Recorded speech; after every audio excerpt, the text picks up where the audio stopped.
कोणार्क मंदिर दुनिया की सबसे अद्भुत मंदिरों में से एक है, जिसका कारीगरी आज भी हमारे इंजीनियर को सोचने पर मजबूर कर देता है। ये मंदिर 13वीं सेंचुरी में राजा नरसिंह देव प्रथम के द्वारा बनाया गया था। कोना का मतलब कर्नर और आर्का का मतलब सन यानी कि सूर्य। ये मंदिर भगवान सूर्यदेव को समर्पित करते हुए बनाया गया था। यह मंदिर भगवान सूर्यदेव के रथ के जैसा बनाया गया था। इस मंदिर में बनाए गए रथ के पहिए 12 महीने को भी रिप्रेजेंट करता है। इस मंदिर के चोटी पर दुनिया का सबसे बड़ा मैग्नेट यानी कि चुंबक लगा हुआ था, जिसके कारण भगवान सूर्यदेव की मूर्ति ऐसा था कि जैसे हवा में लटक रहा हो। इस मंदिर में बनाए गए चित्रकारी सबको आश्चर्य कर देता है। कितना अद्भुत थे हमारे पूर्वज, इसलिए उस जमाने में भारत को सोने का चिड़िया कहा जाता था। लेकिन हमारा दुर्भाग्य, इस मंदिर के 70% हिस्सा नष्ट कर दिया गया है। ये मंदिर में 3 मंडप था और आज सिर्फ एक ही मंडप बचा है। 1508 में सुल्तान सुलेमान करानी ये मंदिर को तोड़ दिया था। फिर बाद में इसका भव्य मूर्ति और मैग्नेट को ब्रिटिशर्स यानी कि अंग्रेज चुरा ले गए। ये मंदिर जितना भव्य और आश्चर्य से भरा हुआ है, उतना ही आश्चर्य इसका बनाने की कथा है।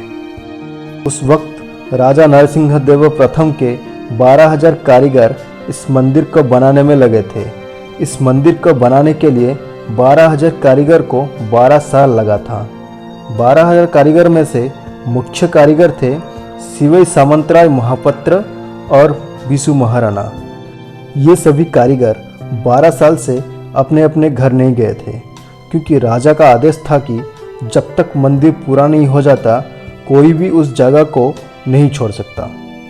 बिसु महाराणा का बेटे का नाम था धर्मपद। धर्मपद कभी अपने पिता को नहीं देखे थे, क्योंकि उनके जन्म के कुछ महीने पहले ही बिसु महाराणा कोणार्क मंदिर बनाने के लिए चले गए थे। धर्मपद अपने 12वां जन्मदिन पर पिता से मिलने अपने गांव से निकल पड़े। फिर बहुत दिनों के बाद वो कोणार्क पहुंचे। बिसु महाराणा अपना बेटे को देखते ही पहचान गए। दोनों के आंखें भर आए। लेकिन बिसु महाराणा और बाकी कारीगर बहुत परेशान थे। ये बात धर्मपद ने महसूस कर लिया था। फिर बहुत पूछने पर बिसु महाराणा ने धर्मपद को बताया कि मंदिर तो पूरा हो गया है, लेकिन मंदिर का ऊपर का जो कलश यानी मंदिर का जो मुकुट है वो नहीं बैठ पा रहा है। उसका बिना मंदिर और उनका इतना साल का मेहनत दोनों अधूरा है। धर्मपद ये सब सुनकर तुरंत ही उसी दिन मंदिर के चोटी पर चढ़ गए। धर्मपद एक अद्भुत कारीगर थे। वो अपने पिता के सारे गुण के साथ जन्मे थे। वो देखे कि ऊपर शिखर पर कारीगरी के कुछ गलती के कारण कलश नहीं बैठ पा रहा था। वो तुरंत उसको ठीक करके कलश को अपनी जगह पर बिठा दिए। सब आश्चर्य थे, इतना अद्भुत था धर्मपद। लेकिन फिर सब चिंता में आ गए, क्योंकि अगर राजा को पता चला कि एक 12 साल का बच्चा मंदिर के शिखर पर कलश बिठाया है तो वो गुस्से में आकर सबका सिर काट देंगे।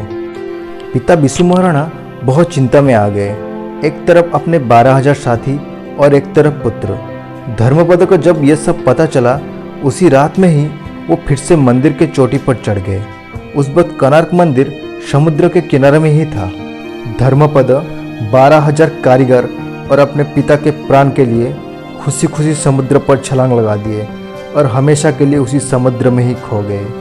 एक 12 साल का बच्चा अपने सबसे बड़ा बलिदान उसी दिन दिया।